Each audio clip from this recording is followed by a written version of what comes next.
Olá, seja bem-vindo à disciplina Fisiologia Vegetal, aqui no Instituto Federal de Educação, Ciência e Tecnologia do Sudeste de Minas Gerais, campus Rio Pombo. Hoje nós vamos continuar a nossa disciplina falando a respeito dos fatores que afetam a fotossíntese. Para que a gente pudesse chegar a esse tópico de aula, nós estudamos todas as reações fotoquímicas da fotossíntese, todas as reações de carboxilação, bem como o ciclo de Calvin, e também estudamos os metabolismos C3, C4 e CAM, né, que fazem parte, que estão presentes nos vegetais. E hoje nós vamos estudar os fatores que afetam a fotossíntese, os fatores que fazem a fotossíntese ser mais ou menos eficiente, a depender, obviamente, de três principais características, né, ou de três principais fatores que nós vamos tratar, que é a luz, a presença e concentração de dióxido de carbono e a temperatura. Bom, que são os três principais, são dois substratos praticamente da fotossíntese e um fator que vai interferir diretamente na concentração de um substrato, como também vai atuar no funcionamento das enzimas. Então vamos começar a nossa conversa pela questão da luz, né? Bom, com relação à luz, eu acho que uma questão interessante é dizer que de toda a radiação solar, né, de toda a radiação luminosa que chega na atmosfera, apenas 5% vão ser transformados em carboidratos, sendo que 50% do comprimento de onda não é absorvido, né, existe um pouco de reflexão e transmissão, existe dissipação de calor, com cerca de 10%, 20% né, da energia que chega na Terra ela é gasta com metabolismo e apenas 5% vai ser transformada em carboidrato. Né? Então, por isso que é importante a gente saber, né, quais são os fatores que afetam e do que exatamente nós estamos falando. E quando a gente fala, né, dessa questão, o que exatamente nós estamos falando, nós temos que pensar num conceito básico de fisiologia que é a fotossíntese líquida. A fotossíntese líquida é aquilo que, de fato, se caracteriza como aumento de matéria orgânica, ou aumento de massa seca na planta, aumento de massa biológica. Né? E essa matéria orgânica, essa fotossíntese líquida, né, que é o aumento da massa seca, né, ou mesmo a sua redução, ela pode ser caracterizada da seguinte forma, né, e isso vai nos ajudar a entender para frente esses fatores.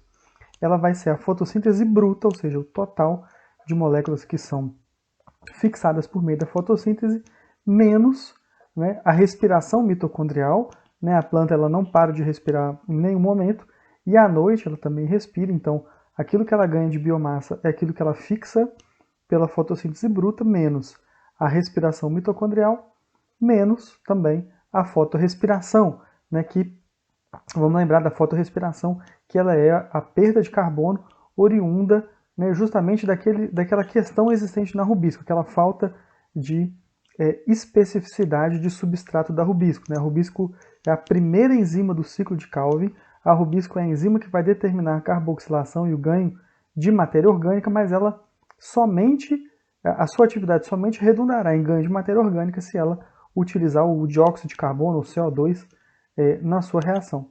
A rubisco ela é inespecífica e ela pode usar também o oxigênio. Então, todo fator ambiental que modificar a concentração nos tecidos vegetais de gás carbônico e de oxigênio, ela vai afetar a fotossíntese nesse aspecto específico que é a fotorrespiração. Da mesma forma, uma condição de estresse, ela pode levar a planta a ampliar a sua taxa respiratória, né, e com isso também reduzir os ganhos de matéria seca da fotossíntese líquida. Ao mesmo tempo, se a fotossíntese bruta não for alta, dificilmente a fotossíntese líquida vai ser alta. Então, a fotossíntese bruta ela tem que certamente suplantar, né, as perdas com a respiração mitocondrial e com a fotorrespiração. Se isso não acontecer, a planta não está ganhando massa seca ou matéria orgânica, ela está perdendo. Né? Então, quando a gente fala da resposta da fotossíntese à luz, nós estamos falando a respeito, a gente pode tratar e avaliar especificamente a medida da fixação de gás carbônico, né? Uma vez que essa taxa ela varia de acordo com a disponibilidade de luz ou de acordo com a irradiância luminosa que está chegando para aquela planta. No escuro, o gás carbônico vai ser desprendido da planta por meio da respiração e não há absorção pela fotossíntese. Então, no escuro, fatalmente, a fotossíntese líquida ela vai ser sempre negativa. Já na luz, a assimilação de gás carbônico À medida que a gente aumenta a irradiação, a gente vai ter mais fixação de gás carbônico, até que a gente tem um momento em que isso se iguala à fixação de assimilação de gás carbônico, de CO2, e o consumo de gás carbônico, o consumo ou a liberação de gás carbônico pela respiração. Então, na hora que a gente chegar nesse ponto em que a assimilação de gás carbônico é igual ao desprendimento de gás carbônico, nós vamos estar no ponto de compensação luminoso, ou seja, aquela quantidade de luz em que a planta nem ganha nem perde matéria seca, ela consegue se manter com a mesma matéria seca. À medida que a gente aumenta a intensidade luminosa, a gente vai ter uma fotossíntese líquida positiva e vai se afastar do ponto de compensação luminoso. Esses conceitos eles são importantes porque daqui para frente nós vamos estudar vários gráficos a respeito da resposta da fotossíntese à luz, né? E vamos começar, né, falando um pouco a respeito, né, em planta C3 de como isso acontece. Então a gente observa na planta C3 esse gráfico é um gráfico bastante básico, mas ele mostra aqui embaixo a irradiância no eixo X e no eixo Y a assimilação, né, fotossintética de CO2, ou seja, embaixo a quantidade de luz, né, quanto maior a quantidade de luz, e a assimilação fotossintética. A gente percebe que quando a iluminação, a irradiância é zero, a taxa de respiração ela é menos 5, ou seja, a planta está perdendo, ela não está absorvendo carbono, mas ela está perdendo carbono.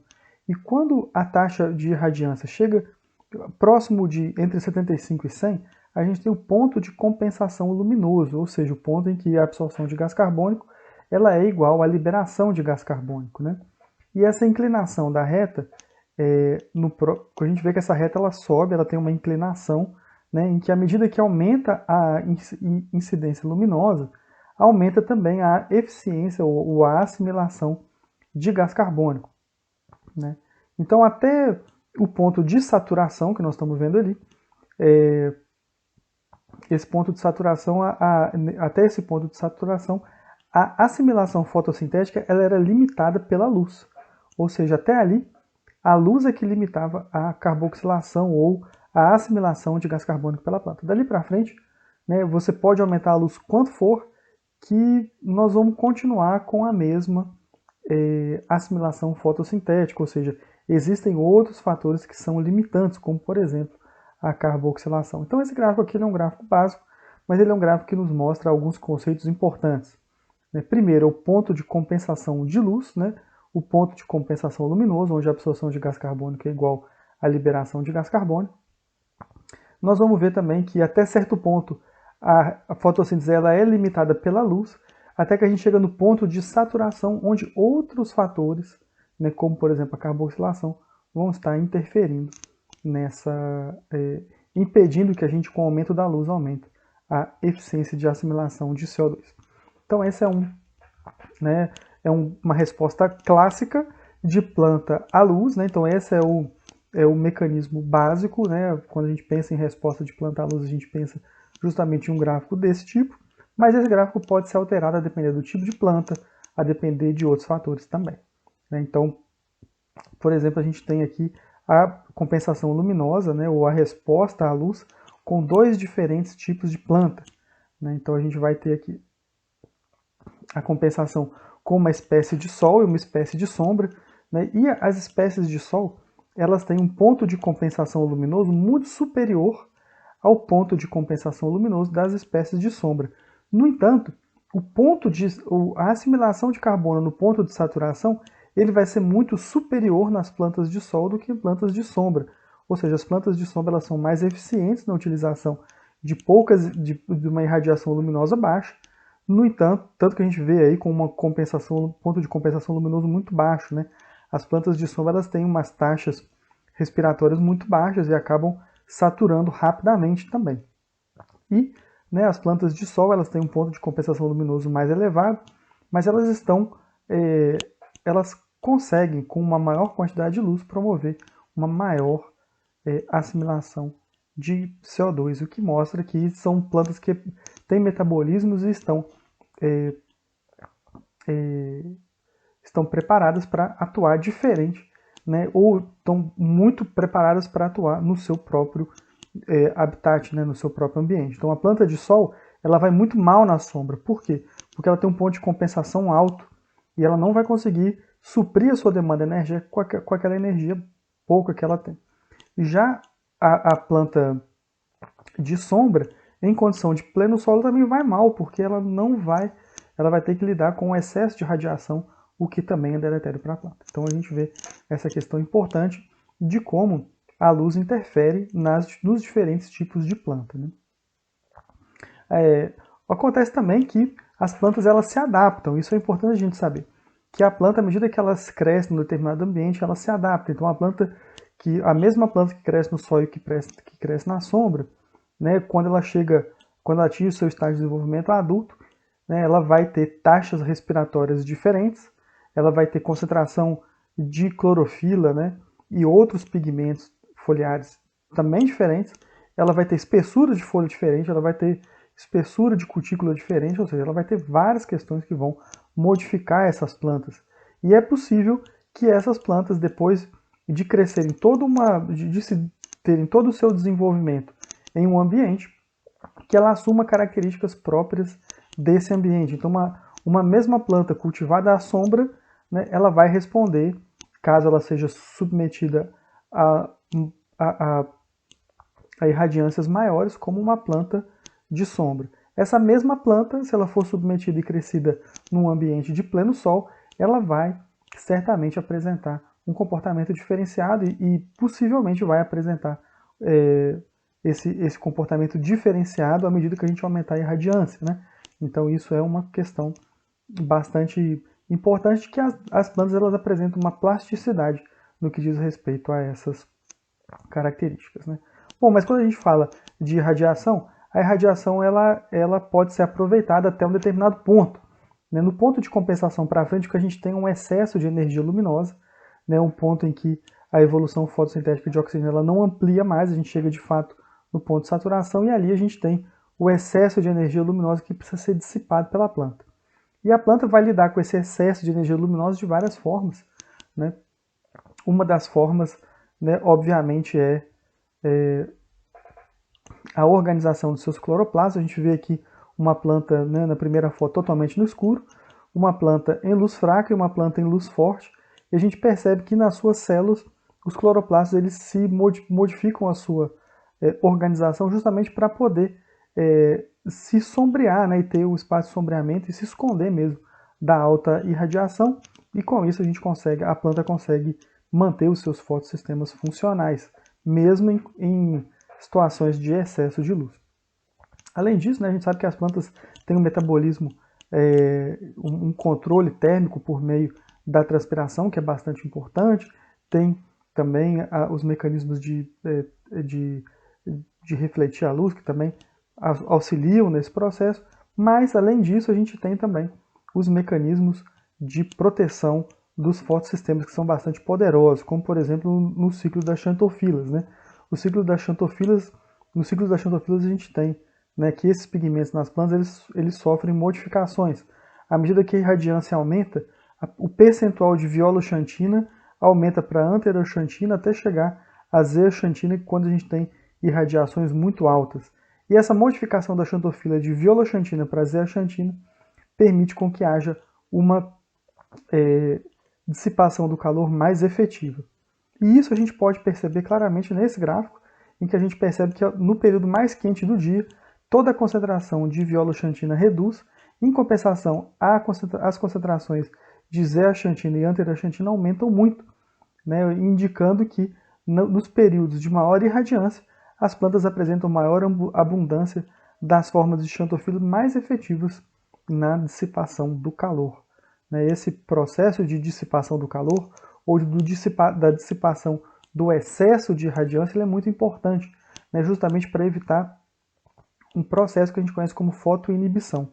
A fotoinibição ela acontece quando a gente tem uma alta intensidade de fótons, né, e esse excesso de fótons, além daquilo que é necessário para a fotossíntese, ele vai, né, ser dissipado numa primeira linha de defesa, que é o calor. Logo depois, os subprodutos tóxicos eles vão ser produzidos, né, e aí existem também as formas de lidar com esses subprodutos tóxicos por meio das vias de detoxificação, né? Além disso, a gente tem os sistemas de inativação com carotenoides, com superóxido de dismutase e ascorbato, que justamente agem nesses subprodutos tóxicos. Mas mesmo assim, se a gente tiver uma irradiação superior à suportada por essa segunda linha, nós vamos ter o dano à subunidade D1 do fotossistema 2. Né? Esse dano até um determinado nível ele pode ser reparado por meio da síntese de novo, né? Mas se ainda assim houver uma alta intensidade luminosa, a D1 vai ser oxidada definitivamente, gerando a fotoinibição, né, pela inativação ou danificação do fotossistema 2. Né. O resultado prático disso está nesse gráfico aqui, em que a gente percebe que a fotossíntese ótima ela acontece tranquilamente, né, ela acontece quando a gente não tem nenhum dano ao fotossistema 2. Quando a gente tem excesso de radiação, nós vamos ter uma modificação na eficiência quântica, né, que é a inclinação do gráfico aqui, ou a resposta da planta ao aumento da intensidade luminosa, mas a gente acaba chegando, né, ao mesmo ponto de saturação, né, o ponto de saturação, né, a assimilação de gás carbônico, né, a assimilação de CO2 no ponto de saturação, ela vai ser semelhante. Né, isso quando acontece a fotoinibição dinâmica, que é um excesso moderado de luz. Quando o excesso de luz é muito alto, a gente chega na fotoinibição crônica, que é a inibição irreversível do fotossistema 2. E com isso, a saturação luminosa ela fica muito baixa, né? Uma saturação luminosa que fica muito abaixo daquilo que a planta tem de maneira definitiva. Então a gente viu aí que a luz ela interfere de diferentes formas, né? Tanto fornecendo a quantidade, no fornecimento da quantidade de energia para o equilíbrio, né, da assimilação e da emissão de gás carbônico, né, de CO2, mas também a luz ela pode ter um efeito direto nos fotossistemas, inativando o funcionamento deles. Né? Também pode ter um efeito direto na planta, ativando os diferentes mecanismos de proteção contra o excesso de irradiação. Bom, falando um pouco da luz, podemos passar para a questão do dióxido de carbono. Né? O dióxido de carbono é muitíssimo importante porque ele é o substrato da fotossíntese, né? E claramente a disponibilidade de gás carbônico no sítio catalítico da Rubisco é, em termos de CO2, a principal fator que afeta a fotossíntese. Né? Então, se a gente tem luz, qual que é o próximo fator? É a quantidade de CO2 para Rubisco. Né? Se tendo muito CO2 para Rubisco, o Rubisco vai trabalhar muito bem. Né? Existindo competição de CO2 com oxigênio, aí a gente já tem problemas. Existindo pouca disponibilidade de gás carbônico, de CO2, também teremos problema. Então, é importante a gente saber que dentro da folha existem vários pontos de resistência à difusão do CO2, sendo que a gente destaca aí a resistência estomática como a principal resistência. A segunda resistência importante também é a resistência da camada limítrofe, que é a camada de umidade que fica em volta da célula e que muitas vezes impede a entrada de CO2 ali dentro. Depois nós vamos ter a resistência no espaço intracelular, depois nós vamos ter a resistência no mesófilo, a resistência para entrar na célula, a resistência para entrar no cloroplasto, enfim. Para que a concentração de gás, então a concentração de gás carbônico, ela é muito de CO2, ela é muito importante para que a gente saiba qual é a concentração de gás carbônico que vai estar presente no cloroplasto no momento da fotossíntese, ou seja, no sítio catalítico da Rubisco. E para isso, né, a gente lembra algumas questões de diferenciação entre plantas C3 e C4, que em planta C4 a fotossíntese ela é saturada, né, mesmo em concentrações baixas de CO2, e com isso a fotorrespiração é sempre baixa. Né. Só que as plantas então a planta C4 ela sempre tem a saturação de CO2 à sua disposição. As plantas C3, por sua vez, elas são muitíssimo beneficiadas com o aumento da concentração de gás carbônico atmosférico, porque isso aumenta a concentração de gás carbônico dentro do cloroplasto, e com isso a Rubisco vai trabalhar com um percentual muito maior de gás carbônico em comparação com o oxigênio, evitando muitas vezes a fotorrespiração e com isso aumentando a eficiência fotossintética. Então a concentração de gás carbônico atmosférico para a planta C3 ela é determinante para que essas plantas tenham um bom rendimento de fotossíntese. Nas plantas cana, na verdade, a concentração de CO2 ela é pouco eficiente porque a planta ela fica com o CO2 fechado o dia quase todo. Ela, durante o dia, mesmo que o estômago esteja fechado, ela é capaz de utilizar o CO2 liberado pela respiração. Então, são plantas que têm um efeito inferior da concentração de CO2 quando comparado, por exemplo, às plantas C3. A gente tem aqui uma comparação entre plantas C3 e C4, e agora nós vamos tratar, né, da assimilação de gás carbônico em resposta à concentração de CO2 intracelular. E nós vamos ver uma comparação aqui da evolução do acúmulo de gás carbônico em resposta ao aumento da concentração de CO2 em planta C3 e planta C4. A gente percebe aqui na planta C4 que a fotossíntese ela é muito limitada inicialmente limitada pela atividade de carboxilação do arrubisco, mas quando a concentração é baixa, a gente percebe uma alta evolução, um alto aumento, um aumento bastante acentuado na assimilação líquida de CO2. Isso porque, né, o sítio catalítico do arrubisco, mesmo em baixas concentrações de CO2, ele está saturado de gás carbônico ou de CO2. E com isso, a única coisa que limita a fotossíntese é justamente a atividade de carboxilação do arrubisco. Então não tem uma limitação quase nenhuma. A gente percebe também uma outra diferença importante no ponto de compensação de CO2, que é o ponto semelhante ao conceito que nós falamos anteriormente do ponto de compensação luminoso, mas para a concentração de CO2. A gente percebe que as espécies C4 elas têm um ponto de compensação luminoso de CO2, ou seja, elas precisam de uma concentração de CO2 muito baixo para ter um balanço positivo na sua fotossíntese líquida. Já as plantas C3 elas precisam de uma concentração muito maior de gás carbônico ou de CO2 no ambiente intracelular para que ela tenha um balanço positivo na sua fotossíntese líquida. Ao mesmo tempo, a espécie C4 ela chega num ponto em que ela é limitada, a fotossíntese ela passa a ser limitada pela regeneração da RUBP, enquanto a espécie C3, com o aumento da concentração intracelular de CO2, ela continua o seu desenvolvimento, podendo atingir a assimilação líquida até maior do que a C4.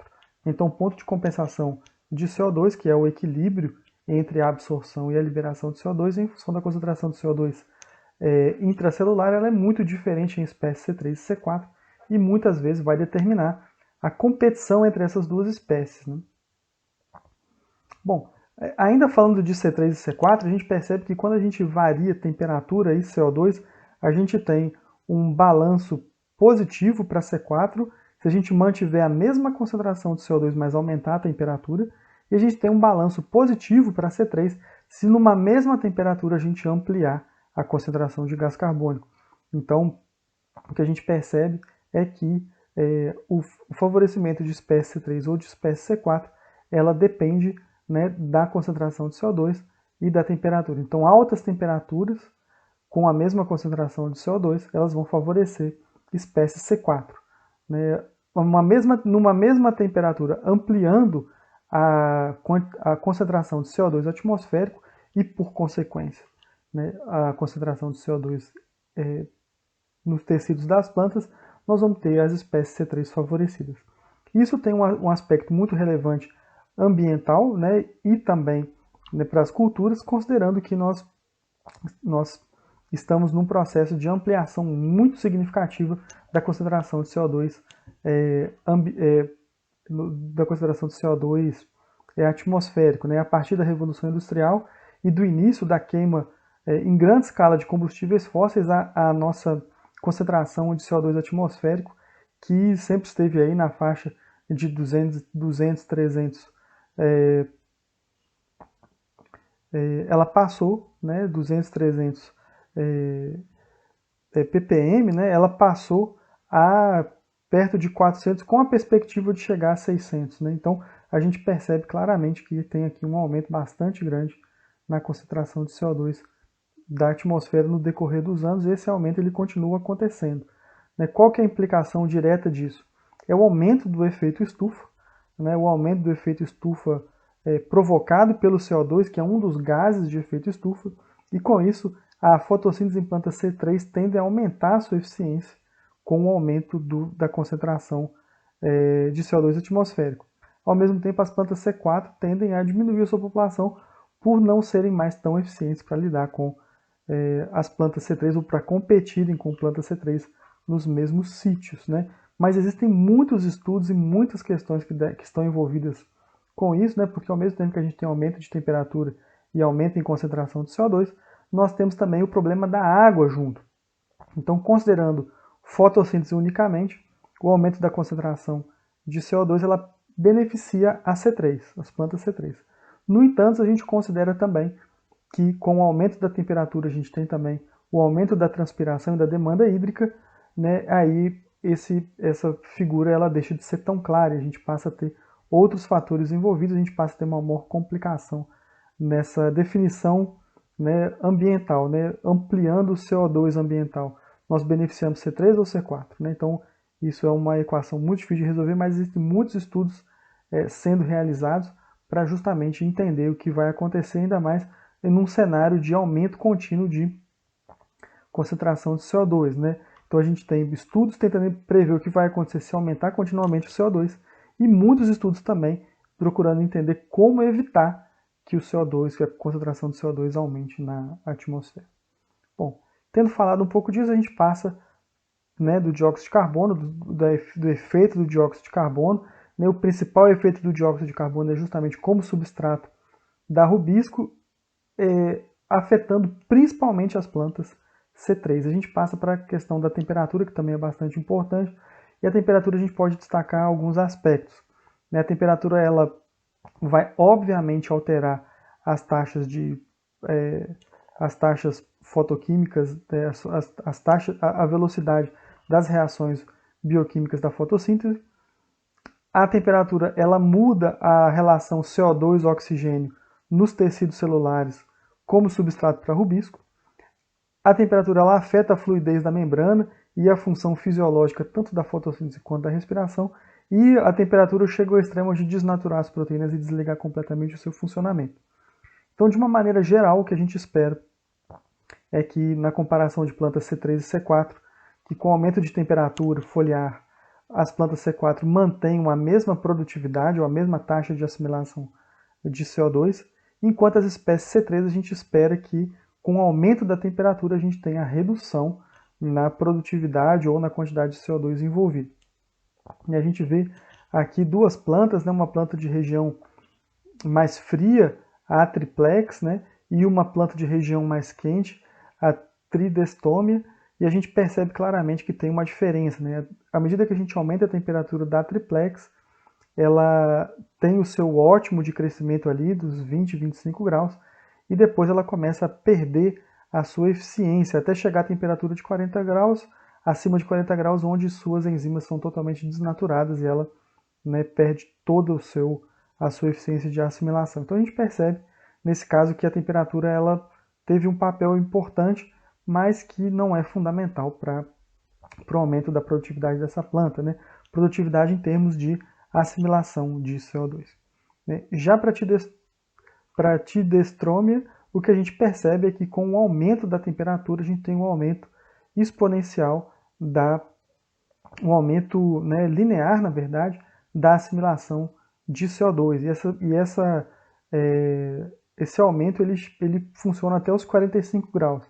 Então, 45 graus a gente tem a temperatura ótima de assimilação, onde aos 45 graus ele consegue absorver ali cerca de 35 micromol por metro quadrado por segundo de CO2, né? Mas logo depois a gente percebe que existe uma queda bastante brusca, que é o momento da desnaturação das proteínas.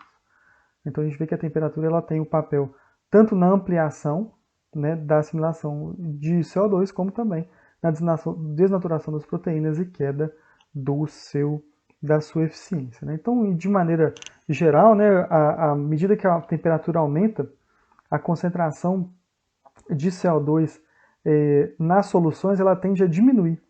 E a concentração de oxigênio também. Mas a concentração de CO2 ela diminui numa proporção maior, numa maior velocidade. Né? Qual que é o desdobramento líquido disso? O desdobramento é que a taxa, né, gás carbônico, oxigênio, ela, à medida que a temperatura aumenta, o percentual de CO2 para oxigênio ele diminui muito, ou seja, quanto mais a temperatura abaixa, trocando em miúdos e tentando falar o mais simples possível, quanto maior a temperatura, menos CO2 e mais oxigênio. Tendo menos CO2 e mais oxigênio, qual que é o desdobramento para as plantas C3? Maior fotorrespiração, menor eficiência fotossintética. Então esse que é o grande desdobramento. À medida que aumenta a temperatura, naturalmente pela dinâmica das soluções e dos gases dentro das soluções, nós vamos perder muito mais gás carbônico do que nós vamos perder oxigênio. Com isso, nós vamos ter uma solução enriquecida com oxigênio e com pouquíssimo gás carbônico, o que aumenta a fotorrespiração, aumenta a perda de CO2 e diminui muito a eficiência fotossintética, e isso é um efeito próprio da temperatura na fotossíntese que vai atingir principalmente as plantas C3, né? Com uma característica, com uma relevância muitíssimo menor nas plantas C4. Então, pensando nessa questão da temperatura e da concentração de CO2, a gente tem esse gráfico que faz a comparação justamente da temperatura em relação à assimilação de CO2 em duas atmosferas diferentes. É a mesma planta, né? Então, em atmosfera normal, né, em atmosfera com a concentração de CO2 normal, à medida que a temperatura aumenta, né, a gente vai ter o aumento da assimilação de CO2 até ali os 30 graus e depois um decréscimo, justamente, né, pela diminuição do substrato, né, que é o CO2, nas soluções que fazem parte da célula vegetal, e finalmente, acima de 40 graus, a desnaturação das proteínas vegetais. Essa figura ela muda substancialmente quando a gente está num ambiente com concentração saturada de CO2. Nesse caso, à medida que a temperatura aumenta, nós não temos fotorrespiração nenhuma acontecendo e a taxa de assimilação de CO2 aumenta bastante, né? Então, mesmo que a temperatura aumente, nós não vamos ter aquele problema, né, de competição entre CO2 e oxigênio que vai levar à assimilação de CO2 nas alturas, né, pulando para um máximo aí de 20 micromol para perto de 50 micromol. No entanto, a temperatura acima de 40 graus, né, como nós estamos falando da mesma planta, ela vai promover a desnaturação das proteínas e certamente vai reduzir drasticamente a assimilação pela perda da função dessas proteínas. Então a gente percebe que, né, esses fatores, temperatura e concentração de CO2, eles atuam conjuntamente, né, na fisiologia das plantas, né? E com isso a gente percebeu que nós temos três fatores principais que atuam na fotossíntese, que é a luz, sem luz não há fotossíntese, que é o CO2, cuja concentração vai modificar a atividade da rubisco, principalmente em plantas C3, e a temperatura, que vai atuar igualmente em todas as plantas, principalmente na disponibilidade de CO2 no sítio catalítico da rubisco e na desnaturação das proteínas. Bom, nós agradecemos muito a presença de vocês, né, a atenção de vocês até esse momento. Desejamos bons estudos e nos vemos em breve. Forte abraço.